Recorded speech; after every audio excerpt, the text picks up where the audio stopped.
I next want to turn to issues of discipline. What I mentioned in the case of the realists is that the realists are much more interested in liberty issues. They typically have a more optimistic assessment of the human condition.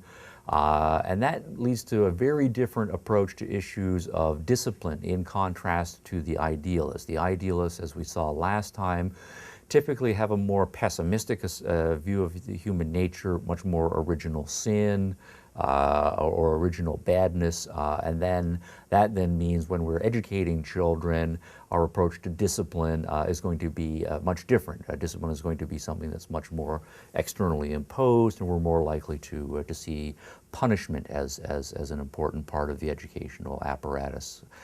Locke does say that under certain circumstances, of course, punishment is appropriate. He does say under certain circumstances, of course, strictness is important when we're dealing with children. But he qualifies that heavily, and it's a theme that over the course of a page or so, he keeps coming back to, and he comes back to it in a very realist fashion. So I want to dwell on these issues a little bit here. First quotation, where Locke makes a transition in saying, quote, "I've spoken so much of carrying a strict hand over children that perhaps I shall be suspected of not considering enough what is due to their tender age and constitutions.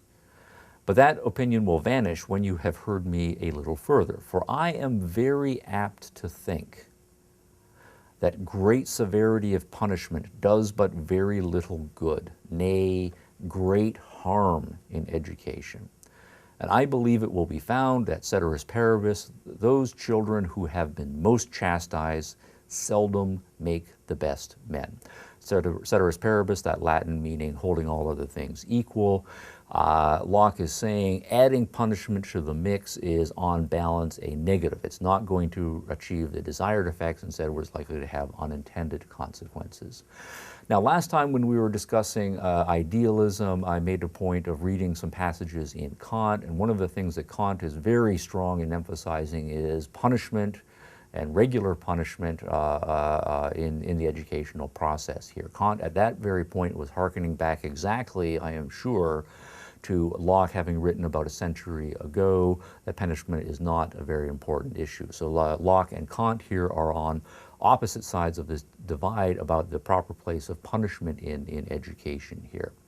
Locke is saying punishment often turns children into bad beings, and that you may have a child who has a behavioral problem or a discipline problem or a bad attitude.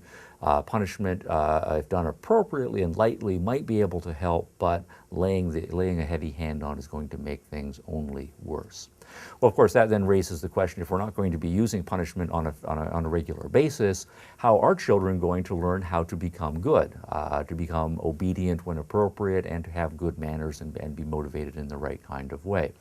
And in the next paragraph, Locke takes up that very question. Quote, "Manners, as they call it, about which children are so often perplexed and have so many goodly exhortations made them by their wise maids and governesses, I think are rather to be learned by example than rules.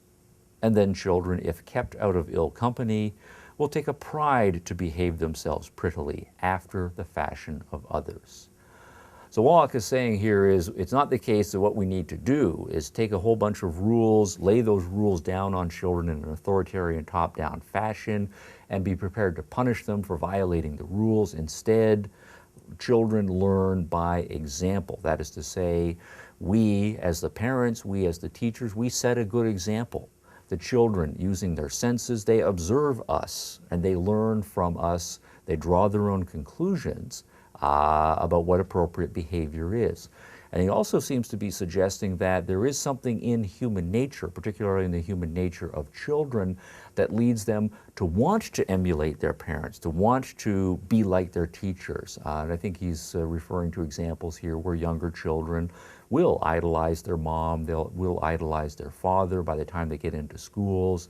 Their teachers are if the teachers are good role models, are demigods and worthy of great admiration. They want to be just like mommy, they want to be just like daddy, they want to be just like their teacher when they grow up. That's a natural development, that's a natural impulse in human beings. So if we want children to have good manners, to be civilized beings and so forth, then we ourselves can teach that most effectively by being those things ourselves. Children will learn it empirically and will be already motivated to follow the examples that we are setting here. Skipping over a little bit, there's another line here that I think is very charming on this, this very point here, where Locke says, quote, "Never trouble yourselves about those faults in them which you know age will cure." And here I think there's another great divide between the realists and the idealists. Of course, children, when they're children, are going to screw up. They're going to be monsters on particular days and out of control and so forth, and not listening right and so forth. How should we react to that? Well, Locke seems to be saying, well, you know, kids are not perfect. They are in a growth phase. They have bad days. They have good days. For the most part, they'll have good days. But you just have to see this for the most part as something that they will grow out of. By contrast, we don't need to see this as this is original sin lurking in it. We always have to be ever vigilant for the sign of the little evilness that lurks in all of us bursting out, and we have to be ready to nip it in the bud and come down hard on it with strict discipline anytime this happens. Kids are going to be kids, and just deal with it, and you know that it's not a sign that they're going to turn into horrible beings as adults.